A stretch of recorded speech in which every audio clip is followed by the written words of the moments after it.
EP this morning. Welcome to another video live here in not so sunny Australia today.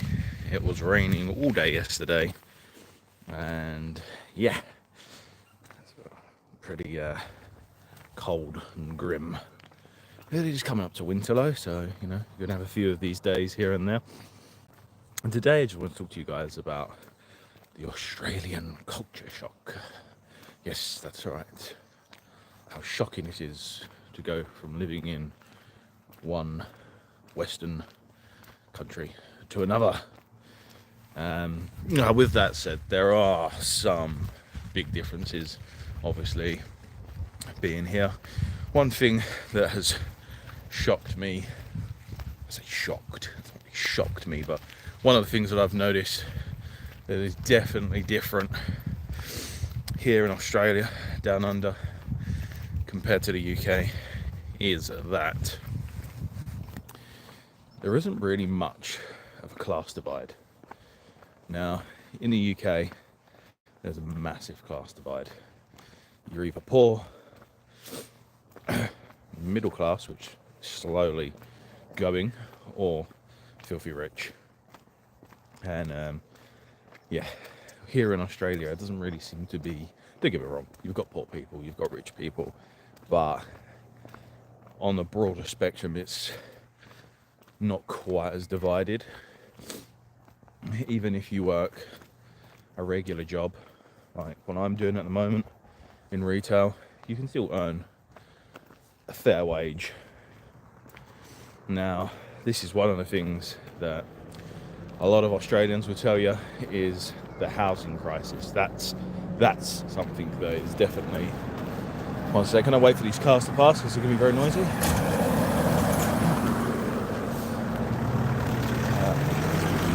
Right. Across the road.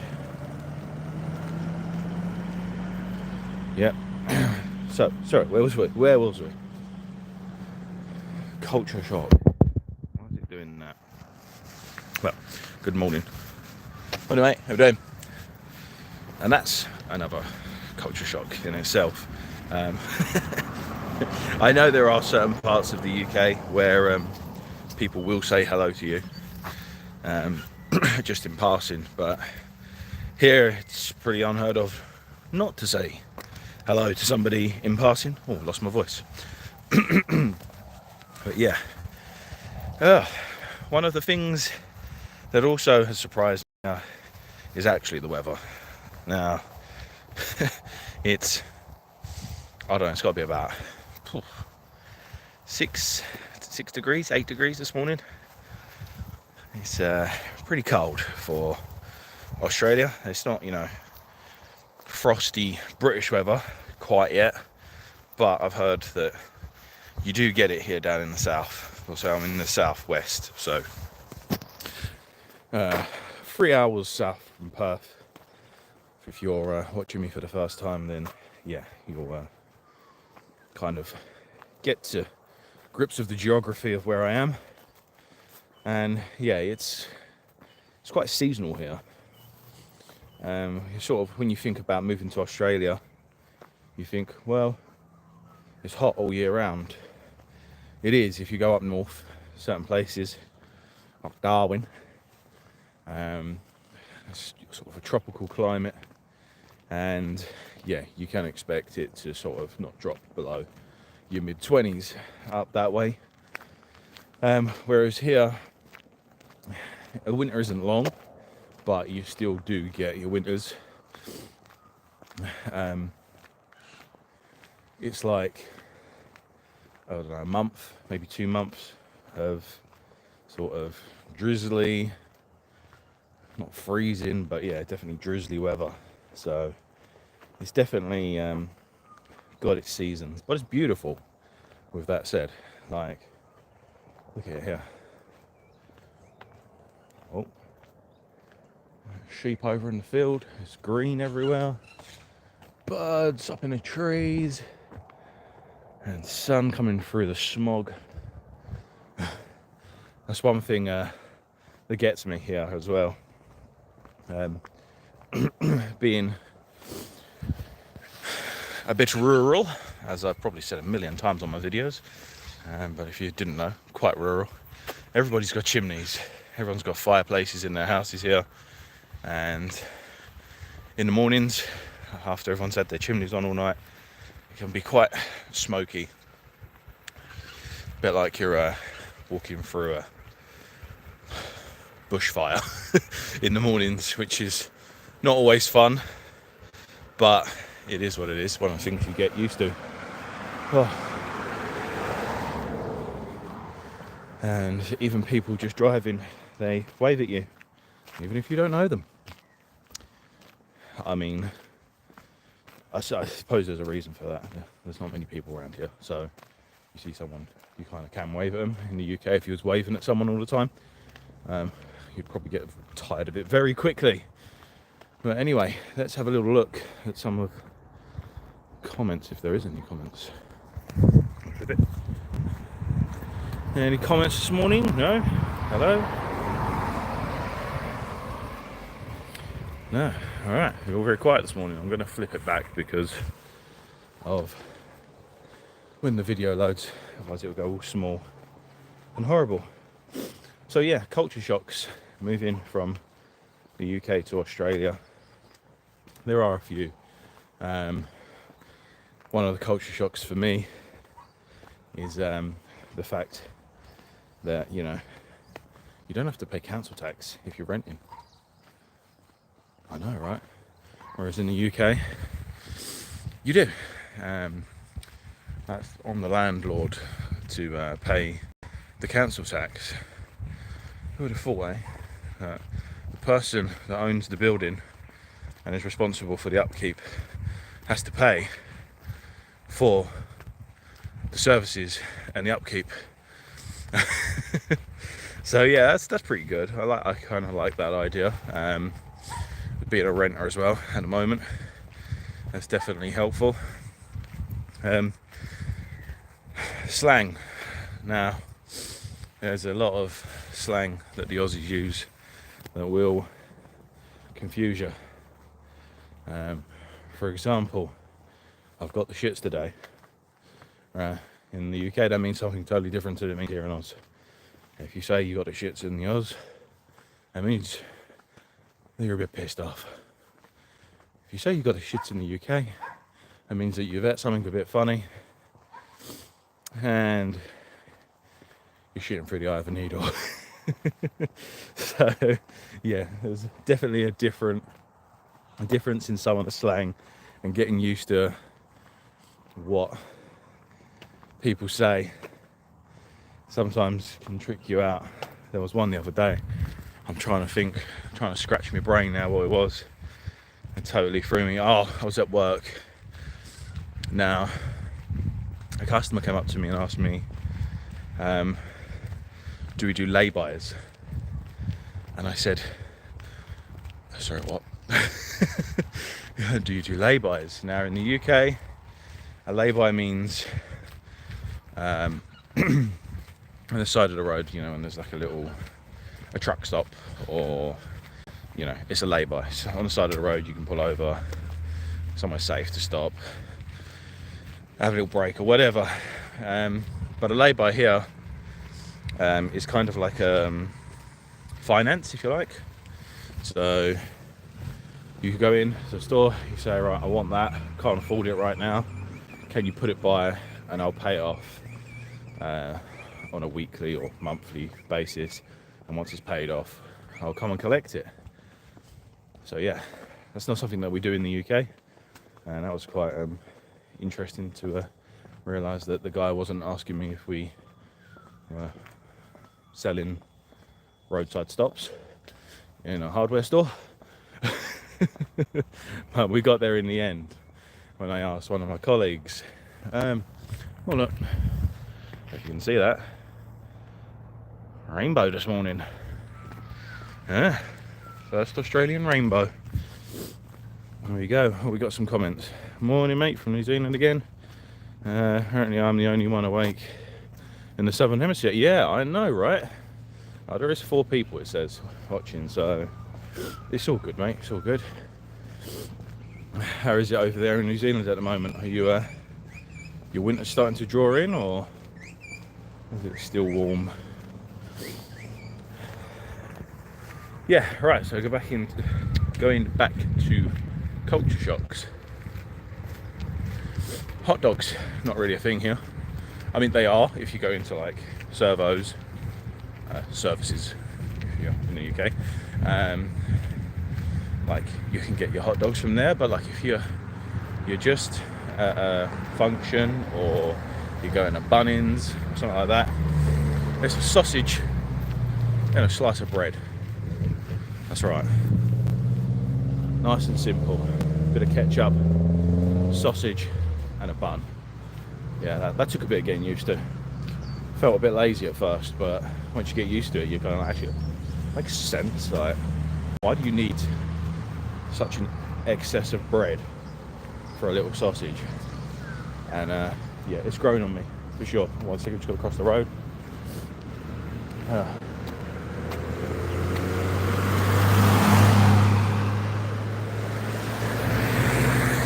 Right, well, as you can probably tell today as well, I've got a bit of a cold coming, so it's probably why I'm heavy breathing a little bit more than I usually would, trying to talk, breathe through my snotty nose and walk at the same time. So yeah, it's always fun. Oh, look at that nice truck coming down now. See it? Where are we? I can't see the screen very well. There we go. Looks like Kenmare. Yeah, okay.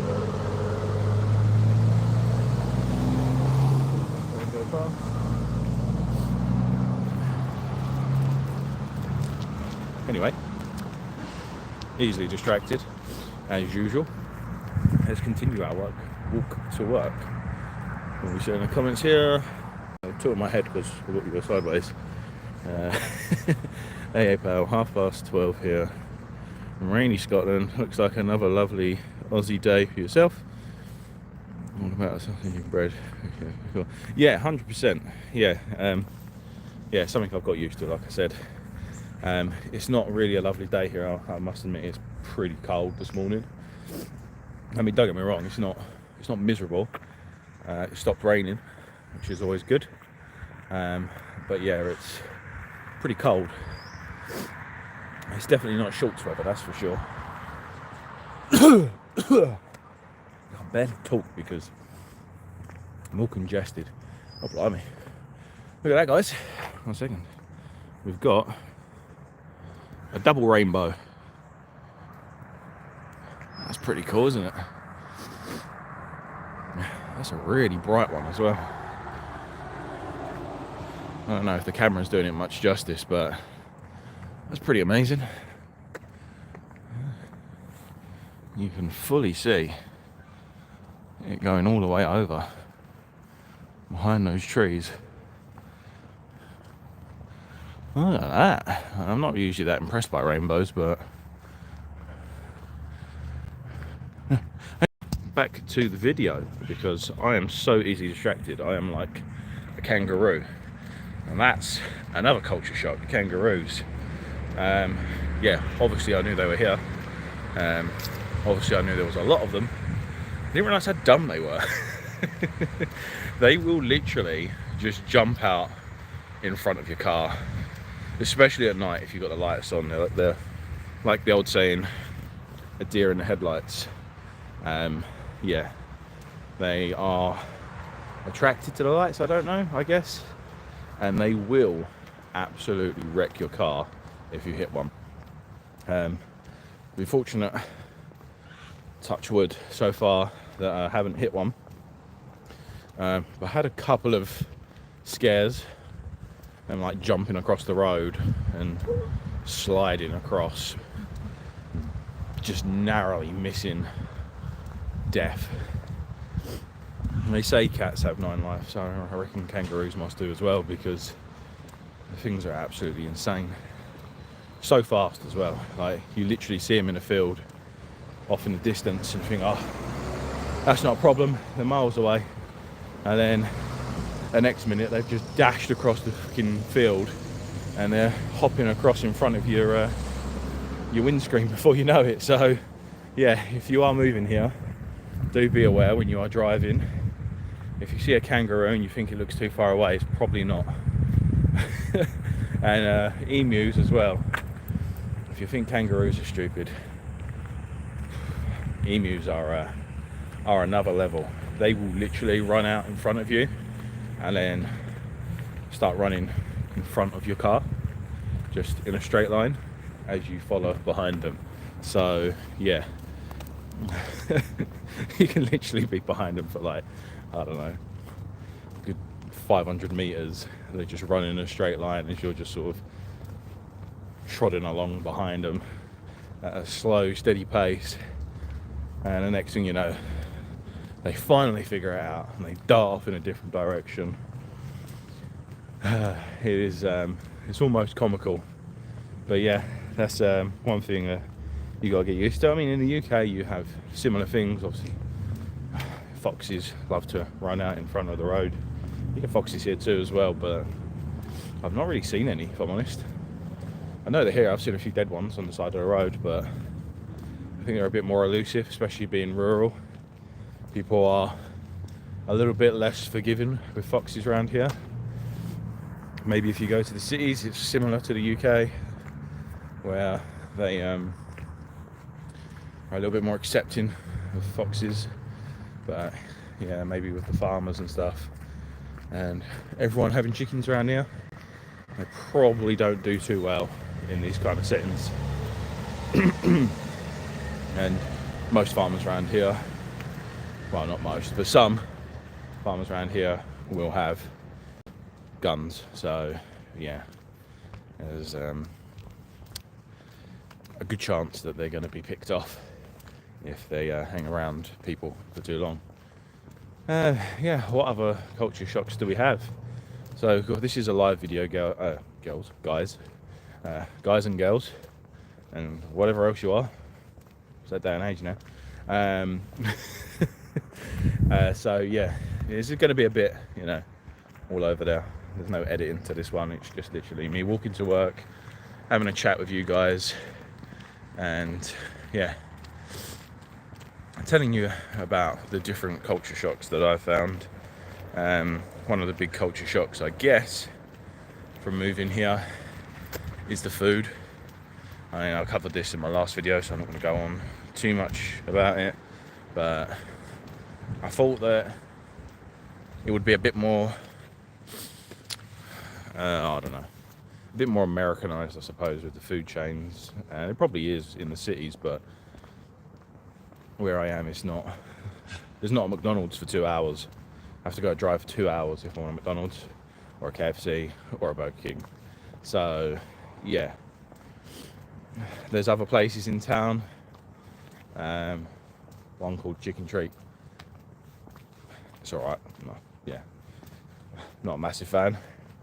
There's a Subway here, but yeah, it's pretty different in comparison. So yeah, there's some parrots and the nice red trees up there. That's a thing as well, just a culture shock. That's their pigeons, those green parrot. People did tell me the name of them the other day, but I've forgotten already because I'm useless. Culture shock is it's starting to rain. Not really a culture shock, but look at a skate park.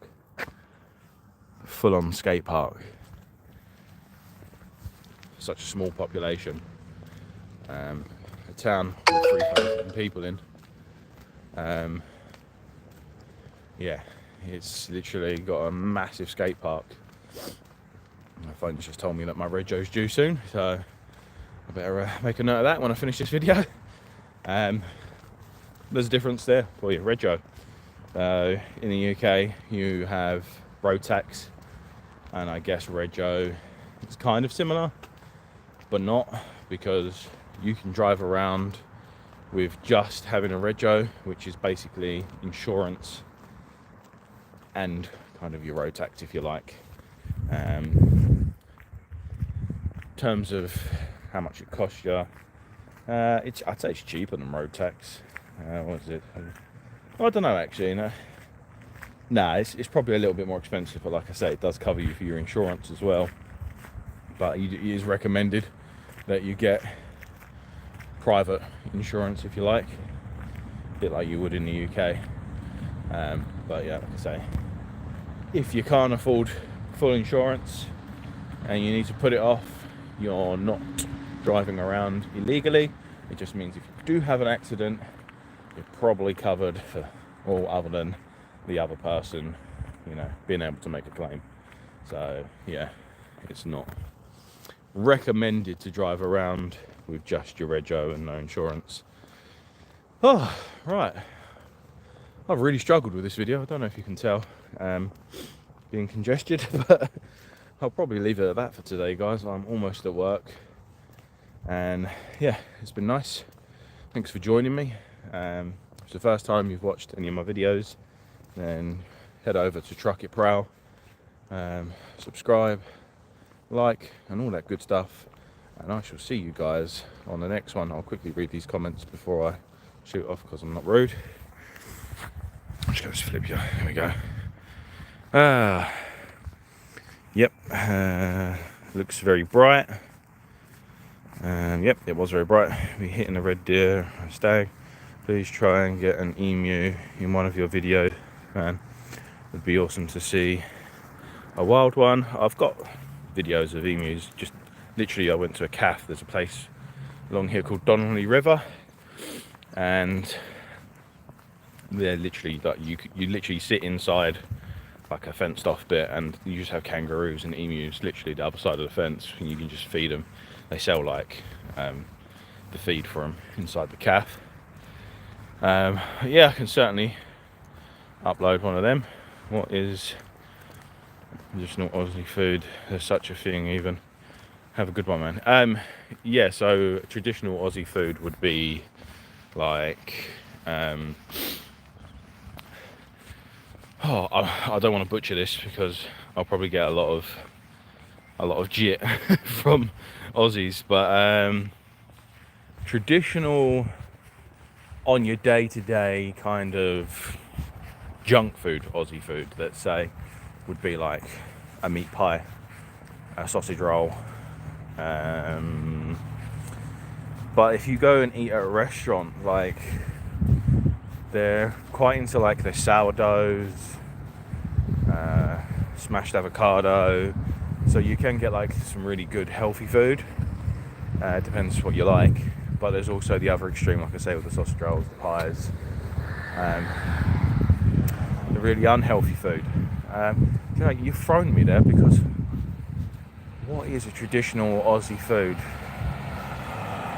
Good question. That is a good question. A Lamington is a traditional Australian dessert, I guess. It's basically chocolate coconut cake kind of thing.